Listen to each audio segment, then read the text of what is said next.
नमस्कार प्यारे बच्चों, मैं विजय। बच्चों, आज हमारा वक्रों का अनुरेखण ट्रेसिंग ऑफ कर्व का लेक्चर है। हमने इसके पहले में पूरा मेथड बताया प्यारे बच्चों, क्या क्या फाइंड आउट करना है। आपको पता है कि पहले हम सिमेट्रिक फाइंड करते हैं, फिर मूल बिंदु ओरिजिन देखते हैं, उसके बाद इंटरसेक्ट पॉइंट प्रतिच्छेद बिंदु देखते हैं, उसके बाद है ना एसिम्पटोट अनंत स्पर्शी की बात करते हैं, स्पेशल पॉइंट विशिष्ट बिंदु की बात करते हैं, ठीक है। और यदि वक्र में कोई पॉइंट ऑफ इन्फ्लेक्शन नति परिवर्तन बिंदु है तो उसकी बात करते हैं। और यहां पर लास्ट में हम क्या करते हैं, वक्रों का है ना क्षेत्र विस्तार देखते हैं, है ना, एक्सटेंशन रीजन के बारे में बात करते हैं।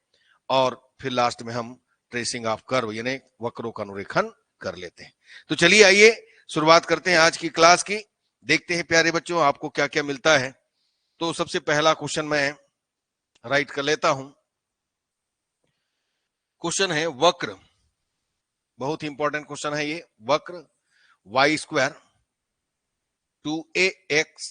2a minus x is equal x cube का अनुरेखण कीजिए। चलिए आइए बात करते हैं इसके बारे में। तो सबसे पहले ठीक है, एक मिनट प्यारे बच्चों। हाँ, सबसे पहले आप क्या करेंगे, देखो y square 2a minus x ये राइट कीजिए पहले। ये समीकरण नंबर 1 बना दीजिए। इसके बाद हम फाइंड करेंगे सममित सिमेट्रिक। देखिए वक्र में y की घात सम है, अर्थात y के प्लेस पर यदि माइनस वाई रखें तो वक्र का समीकरण अपरिवर्तित है, फलतः यह एक अक्ष के सापेक्ष सममित है। यहां पर देखिए यह भी लिख सकते हैं, वक्र एक में y की घातें सम है, अर्थात y के स्थान पर माइनस वाई रखने पर वक्र का समीकरण अपरिवर्तित है, फलतः वक्र एक्स अक्ष के सापेक्ष सममित है।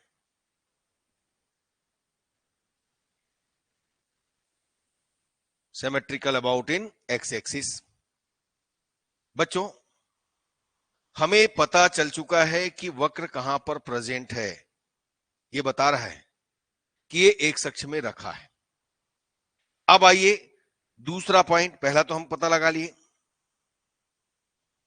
हमें मालूम करना है कि क्या यह मूल बिंदु से होकर जाती है। तो वक्र एक में कोई भी अचर पद नहीं है। यदि मैं गुना करूं तो ये गुणांक में आएगा, कोफिशिएंट में आएगा। वक्र एक में कोई भी अचर पद नहीं है, अतः वक्र मूल बिंदु से होकर जाती है।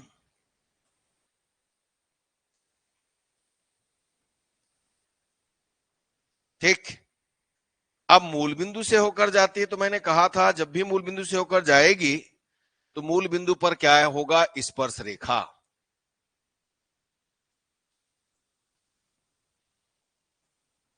ये निकालना पड़ेगा,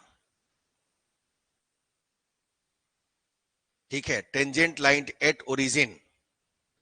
अब क्या करेंगे, वक्र एक में y के उच्चतम घात 2a माइनस एक्स, सॉरी, वक्र एक में न्यूनतम घात के पदों को शून्य के बराबर रखेंगे। सॉरी बच्चों, न्यूनतम घात कौन हुआ, यदि मैं वाई स्क्वायर और 2a का गुना करूं और दूसरा वाई स्क्वायर एक्स का गुना कर, मैं दोनों को गुना करूंगा तो वाई स्क्वायर और एक्स मिलाकर 3 घात, इसका हो गया 3 घात। तो दो घात वाला कौन है हमारे पास? केवल वाई स्क्वायर 2a। वक्र एक में न्यूनतम घात के पदों को शून्य के बराबर रखने पर, चलो तो शून्य के बराबर रखेंगे न्यूनतम घात के पद को, तो y square into 2a is equal 0 हुआ, वाई स्क्वायर इज इक्वल 0 हुआ, तो y is equal 0, y is equal 0, दोनों वास्तविक और क्या है? समान है। जब दोनों वास्तविक और समान हो तो मूल बिंदु पर क्या होता है? कस्प होता है, उभयाग्र होता है प्यारे बच्चों। दोनों रेखाएं वास्तविक एवं संपाती है, बराबर है, अतः कहेंगे मूल बिंदु पर कस्प है, उभयाग्र है,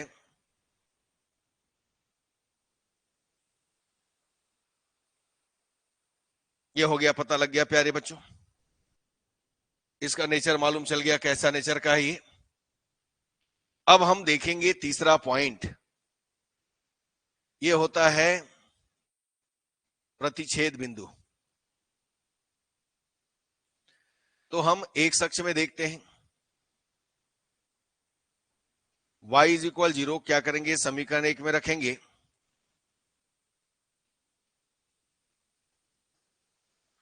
तो 0 का square 2a minus x is equal x cube, इसका मतलब एक्स क्यूब इज इक्वल 0, तो x इज इक्वल 0। एक्स अक्ष को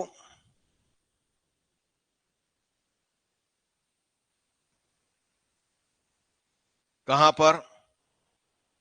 0 0 पर प्रतिच्छेद करता है, ये समझ में आ गया होगा। अब y अक्ष में देख लो भाई, दोनों देखना है। y अक्ष में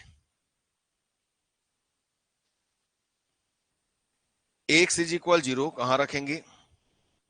समीकरण एक में रखने पर। तो क्या हुआ? Y square 2a minus 0 is equal 0 cube, that is y is equal 0। y अक्ष को भी कहां पर? 0 0 पर प्रतिच्छेद करता है। चलिए दोनों निकाल लिए हमने। अब देखिए हम लोग क्या करेंगे, चौथा पॉइंट निकालेंगे, एसिम्पटोट, अनंत स्पर्शी।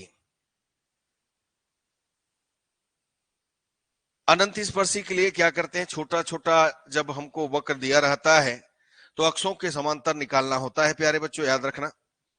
अब देखो, एक अक्ष के समांतर निकालने के लिए हम लोग क्या करते हैं, एक्स के उच्चतम घात के गुणांक को शून्य के बराबर रखते हैं। तो एक्स का उच्चतम घात एक्स क्यूब है, उसका गुणांक कितना? 1 इज इक्वल 0, ये संभव नहीं है।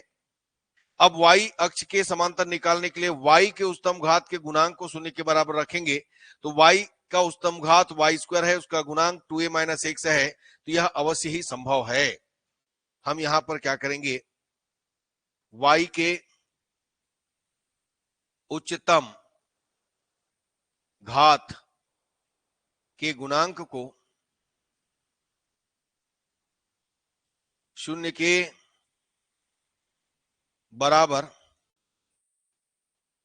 रखने पर, रखो तो शून्य के बराबर रखेंगे तो 2a minus x is equal 0 आया। ये क्या हो गया? x is equal 2a, y अक्ष के समांतर अनंत स्पर्शी है। अब हम देखेंगे पांचवा पॉइंट, स्पेशल पॉइंट। इसके लिए हम लेते हैं, देखिए प्यारे बच्चों, समीकरण एक से हम देखते हैं y square is equal x cube upon कितना? 2a माइनस एक्स, और y is equal plus minus x root x upon 2a minus x. क्या किया मैंने, देखे स्क्वायर रूट निकाला तो एक्स स्क्वायर को मैंने बाहर कर दिया, एक एक्स रिमेनिंग वहां पर अंदर रहेगा और इस तरीके से आएगा। यहां तक समझ में आया प्यारे बच्चों? मैं एक बार इसको इधर लिख लेता हूं, x x upon 2a minus x. अब इसके बाद हम यहां पर टेबल बनाएंगे। हमें पता है हमें इसको माइनस इन्फिनिटी और इन्फिनिटी के बीच देखना है। ये एक्स है और ये वाई है। तो सबसे पहले ये देखिए कि हमें अधिकल्पित को नहीं लेना है। यदि मैं यहां पर, ठीक है, माइनस ए लेता हूं, ये माइनस इन्फिनिटी इधर जैसे है, तो ये तो मुझे क्या मिलेगा, अधिकल्पित मिलेगा। मैंने माइनस ए लिया, समझिए क्या लिया, माइनस ए लिया। यदि इस क्वेश्चन के अंदर कोई ए है बी है तो उसके हिसाब से लेना पड़ता है। मैंने माइनस ए लिया तो माइनस के कारण ये माइनस, रूट के अंदर माइनस, रूट के अंदर माइनस मतलब अधिकल्पित, इमेजिनरी है ना, इमेजिनरी अधिकल्पित कहते हैं, इमेजिनरी या ऐसे कह दो अधिकल्पित। अब माइनस ए के बाद मैं जाऊंगा कहां, जीरो में, तो जीरो रखूंगा तो पूरा जीरो आएगा। उसके बाद बढ़ाते जाऊंगा, ए रखा तो ए रखा तो देखो ए ए 1 आ गया तो वापस ए आया। उसके बाद ए के बाद क्या बारी, 2a, 2a रखा तो अपान में जीरो मतलब इन्फिनाइट आ गया। उसके बाद 3a रखा तो 3a रखूंगा तो माइनस आएगा, देखो 2a माइनस 3a तो माइनस आया, माइनस आया मतलब फिर से क्या हो गया, अधिकल्पित हो गया प्यारे बच्चों, इमेजिनरी हो गया। अब बस यहीं रुक जाएंगे। बात समझ में आया? हमको आगे जाने की जरूरत नहीं है। इधर माइनस इन्फिनिटी वाला भी पूरा, इधर माइनस ए के इस पार, माइनस ए के नहीं जीरो के इस पार, देखो जीरो के इस पार पूरा इमेजिनरी है और 3a से स्टार्ट हो रहा है, ये पूरा इमेजिनरी है। तो वक्र कहां पर प्रेजेंट है, केवल 0 से 2a के बीच प्रेजेंट है। ये देखिए 0 से 2a के बीच प्रेजेंट है। तो कैसे लेना है?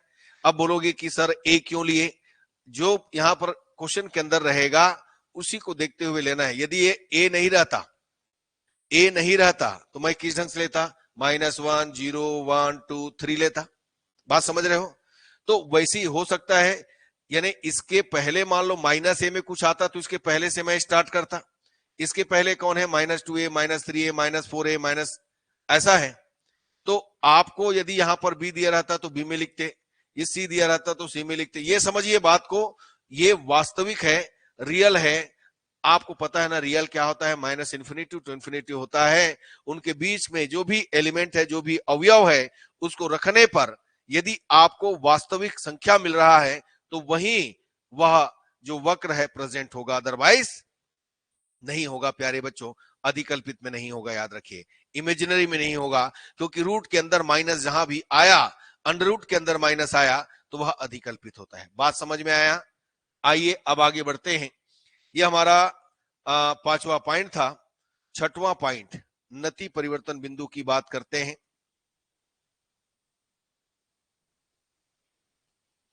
तो बच्चों क्वेश्चन को देखने से है ना, यदि आपको निकालना है तो निकाल सकते हैं। इसमें आपको मिलेगा, इसमें कोई भी नति परिवर्तन बिंदु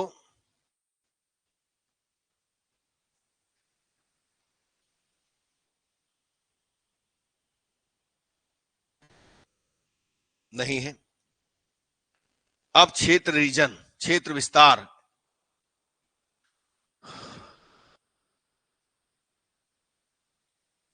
एक्सटेंशन रीजन, सॉरी, क्षेत्र विस्तार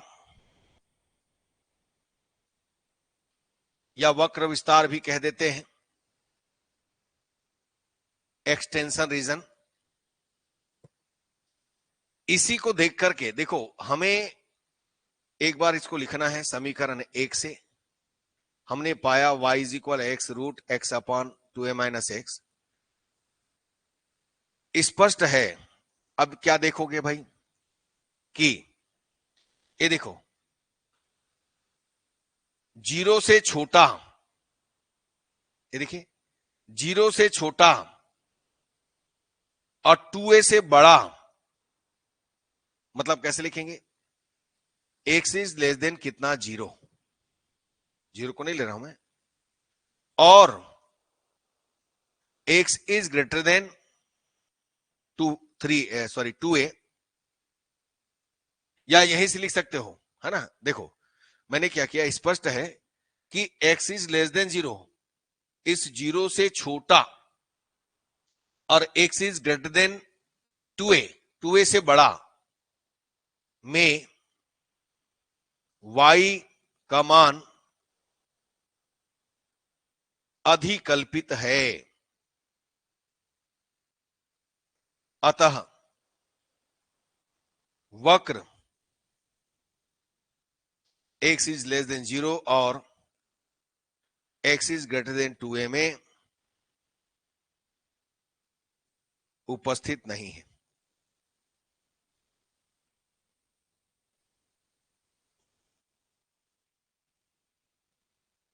तथा वक्र जीरो और, ये देखिए, जीरो,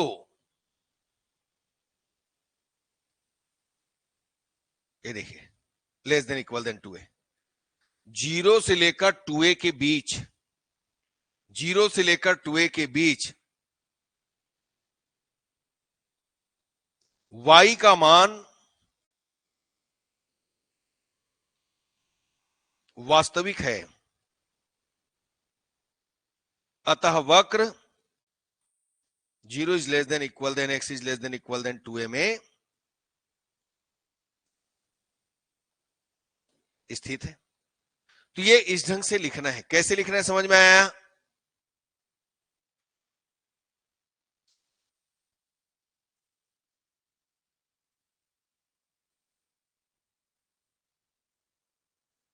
अब कैसे करेंगे देखिए, देखिए अनंत स्पर्शी वक्र को आगे जाने से रोकता है, याद रखना। तो वक्र अनंत स्पर्शी की पहले ही फैलता जाएगा, कहां, अनंत की ओर, याद रखिएगा। ठीक है, अनंत की ओर क्या होते जाएगा, फैलता जाएगा, ठीक है ना। तो यहां से क्या हो जाएगा, ध्यान देंगे क्या होगा इसमें, वक्रों का निरीक्षण में क्या हो जाएगा इसका, देखिएगा, हम लेंगे, ये हो गया एक्स अक्ष, एक्स डेस, वाई, वाई डेस, ये आया। सबसे पहला ये मूल बिंदु इंटरसेक्ट पॉइंट दोनों के लिए, ध्यान देना, दोनों के लिए इंटरसेक्ट पॉइंट क्या है, दोनों के लिए इंटरसेक्ट पॉइंट क्या है, 0 0 है ना। ये देखो, अब उसके बाद देखो, ये y इज इक्वल 0, ध्यान दीजिएगा, y इज इक्वल 0, अरे थोड़ा बड़ा लिख लेता हूं, ये देखो, इस लाइन को हम y इज इक्वल 0 कहेंगे, और दूसरा मान लेते हैं यहां से a है और यहां से 2a हो गया।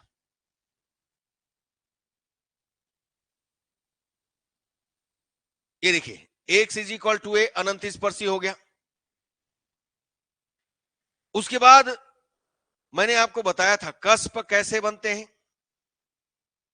ऐसे जाता है, ये इसका टेंजेंट होता है, तो जैसे y इज इक्वल 0 ये हुआ, ये देखो, तो हमारा मूल बिंदु पर क्या है, मूल बिंदु पर क्या है, कस्प है। तो हम इस कस्प को कैसे बनाने वाले हैं, देखिएगा, इसी में बना दूं, चलो इसे बनाता हूं, ये